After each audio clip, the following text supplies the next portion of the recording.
Welcome to I Speak Spoke Spoken. Bienvenue chez I Speak Spoke Spoken. Je vous espère en pleine forme. Chers amis, on se retrouve pour un nouveau cours et attention, cette fois, on va être à cheval sur la grammaire et sur l'anglais puisqu'on va parler d'un verbe très très connu. Il s'agit de, je vous laisse le prononcer et après on vérifie ensemble. Yes, exactly, to look. C'est un ou court. Vous voyez ici, ça ne se prononce pas de la façon suivante. Ce n'est pas to look. Non, to look, avec la gorge. Alright? So, to look, quel est le premier sens? Bien évidemment, il s'agit de regarder. Sauf qu'en en anglais, on look at. Regarder quelque chose. On dit pas she's looking the painting. Non, on va dire she's looking at the painting.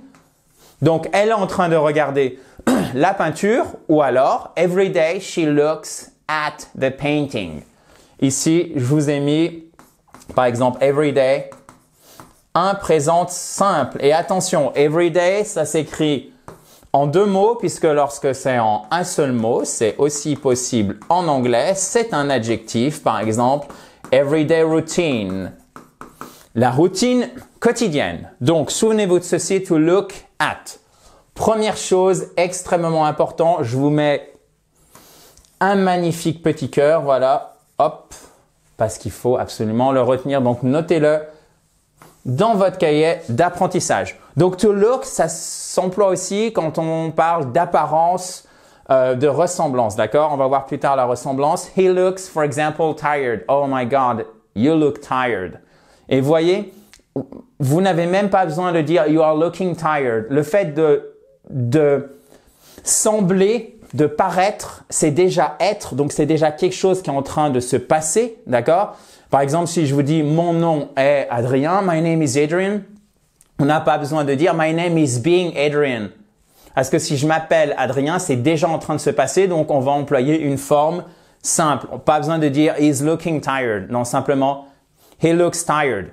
Par contre, si on veut vraiment insister sur le processus, donc là, vous voyez, regarder, c'est une action, c'est un processus qui peut être soit par exemple tous les jours, so he looks at the painting every day, soit là, elle est vraiment en train de le faire, she's looking at the painting. For example, I'm looking at you. Par opposition à I look at the building, for example, every day. Je regarde le bâtiment tous les jours.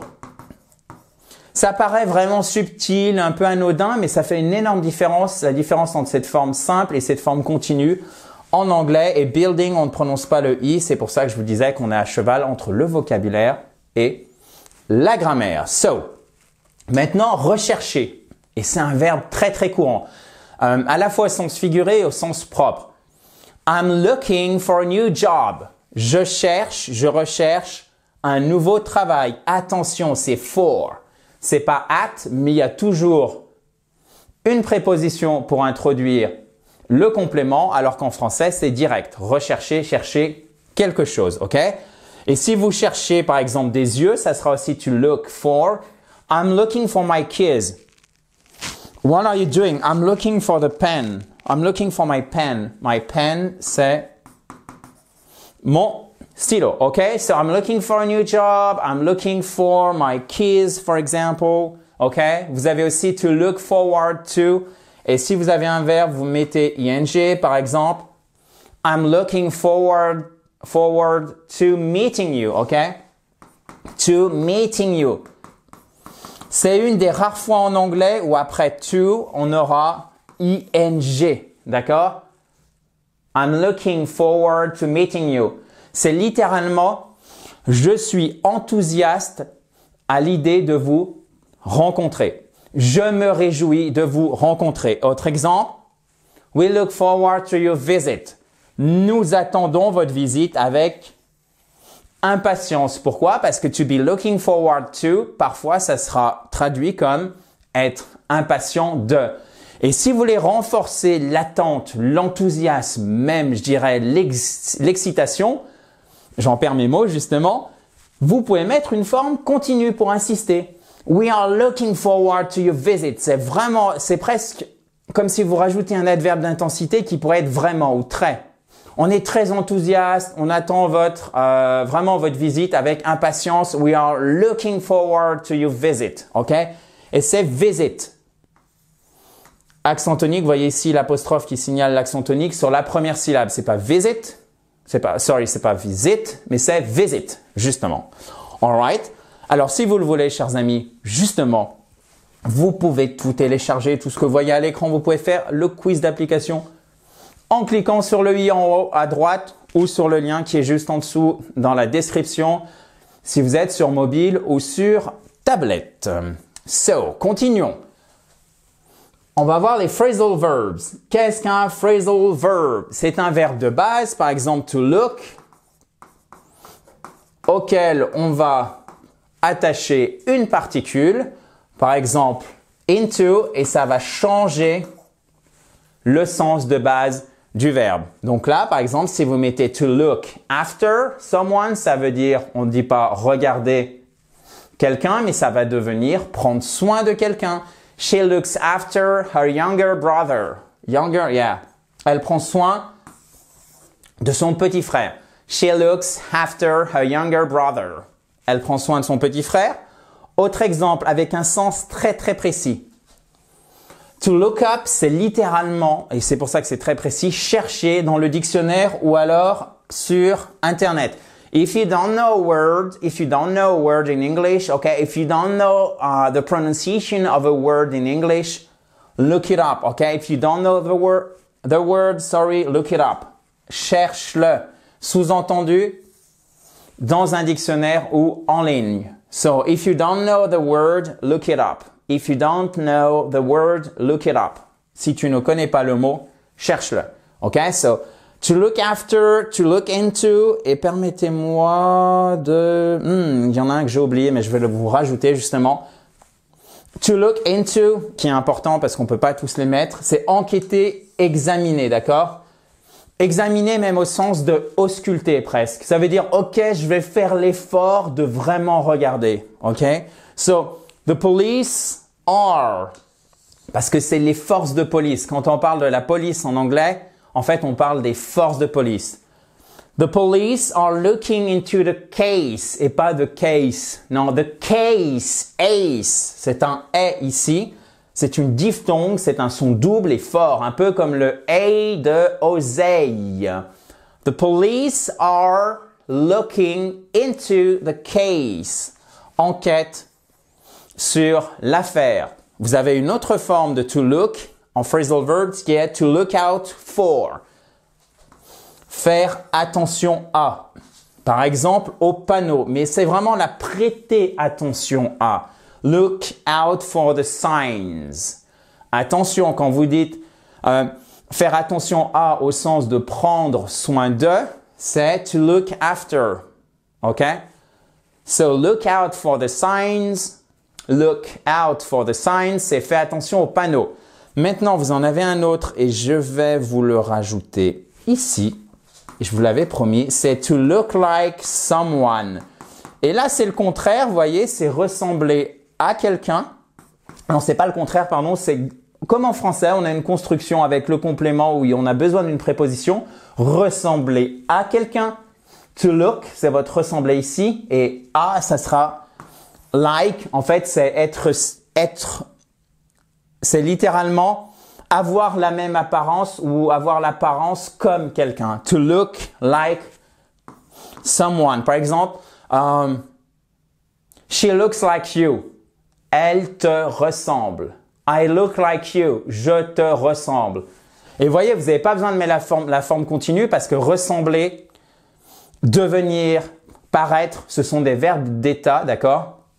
Des verbes où être est par sens premier déjà dans le verbe. Si je vous dis je ressemble à quelqu'un, ben, je suis comme cette personne. Donc, on n'a pas besoin de mettre une forme continue, ça suffit la forme simple. Donc, on dira par exemple, je te ressemble.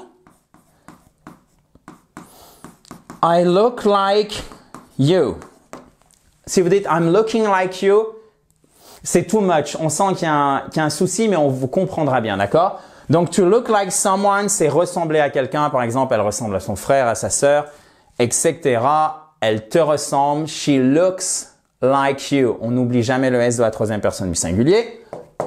Ensuite, quelques expressions idiomatiques, chers amis, avec to look. Donc, idiomatique, qu'est-ce que ça veut dire? Authentique, exactement. Comment on dit authentique en anglais? Genuine. Genuine.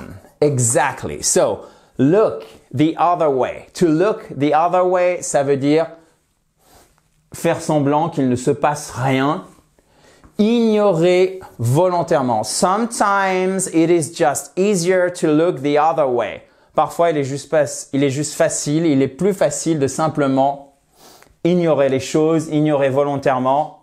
On n'est pas loin d'être dans le déni, même si ça se traduit pas par être dans le déni, on n'est vraiment pas très loin, ok? To look the other way, souvent ça va être péjoratif, vous l'imaginez bien. To look the other way. Regardez, ignorer volontairement. Ensuite, chers amis, une expression un peu moins courante, mais je voulais pas que ce cours soit exhaustif, mais tout de même complet, d'accord? C'est to look before you leap. C'est réfléchir littéralement avant de sauter, avant d'agir. Par exemple, it is important to look before you leap in business decisions. C'est important de regarder avant de prendre des décisions business. Ici, j'ai traduit. C'est peut-être un peu réducteur, mais ça me semble être une traduction valable avant de prendre des décisions entrepreneuriales. OK? Before you take business decisions, all right? Ça pourrait être financial decisions, love decisions, if you want to, and so on. So, it is important to look before you leap. OK? Donc, de prendre son temps de réfléchir. Donc, faites vraiment attention au contexte pour bien comprendre look et pour bien l'utiliser. Là, je vous ai vraiment mis les cas qui reviennent très souvent en anglais. Vous voyez que c'est un verbe très riche. Faites attention, évidemment, comme je vous disais, pour votre compréhension au sens du verbe, parce qu'il y a quand même une énorme différence entre, par exemple, to look up and to look out for, to look like someone, to look after. All right? Donc, faites vraiment attention à ça. Et dernière chose, chers amis, il faut absolument, que vous revoyez cette leçon plusieurs fois pour bien mémoriser, parce que à moins que vous ayez une mémoire fantastique, ce qui n'est pas mon cas et à mon avis qui n'est pas le cas de la majorité d'entre vous qui regardez cette vidéo, il faut répéter les choses. Donc, revenez sur ce cours dans 2 jours, dans 3 jours, même si vous pensez que vous connaissez déjà la majorité de ce qu'on a vu, et surtout, vous notez, vous revenez sur ce que vous avez noté dans 15 jours par exemple et vous regardez si vous arrivez à comprendre, si vous arrivez à bien comprendre les exemples que vous avez notés, d'accord? Vous avez mis vraiment parce que ça vous semble pertinent. Peut-être que pour vous, peut-être que to look into, vous avez un niveau débutant, donc c'est pas vraiment utile pour vous. Mais du coup, ce que vous pourriez retenir en premier, qui est très important, ça sera to look for. Ce sera to look at. OK? Ceux-là, il faut les connaître. Donc, il faut faire votre propre sélection, revenir dessus périodiquement et de toute façon, il y a quelque chose que je peux pas faire à votre place. Je peux vous expliquer comment le faire. Je peux vous donner les outils. Je peux vous donner la formation pour le faire, mais je ne peux pas le faire à votre place. C'est pratiquer. Parce que tout ce qu'on voit ici, c'est de l'anglais courant et c'est seulement en pratiquant, que ce soit avec votre correspondant, que ce soit par exemple dans l'académie iSpeak Spoken, si vous êtes membre, que vous allez pouvoir vous améliorer. Pas de secret, la meilleure façon de mémoriser, c'est toujours la pratique. Donc je vous dis à très vite, dans la joie et la bonne humeur, in a joyful atmosphere, as usual. Bye bye! As usual, on peut pas se quitter quand même comme ça. Comme d'habitude, ok? To be used to, c'est avoir l'habitude de. Okay? I'm used to talking English. J'ai l'habitude de parler anglais. On met ing quand c'est au présent. Alright? À très vite. Bye bye!